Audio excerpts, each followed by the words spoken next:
Müəllim ömrü hər ömürdən uludur. Ləkə nədir, qara nədir bilməz o.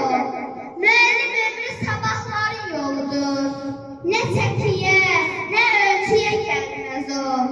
Fələk yalan narəsində, ahında, kəhkəşanda ulduzu var, mülkü var. Alimində, hakimində, şahında. Müəllimlərə əbədilik borcu var. Dağ ömrünü gülə-gülə ərlər. Ömür keçər, təmtəlaqsız bilinməz. Tanrı onu ürəklərdə yer edər. Xatirəsi yaddaşlardan silinməz. Güneş kimi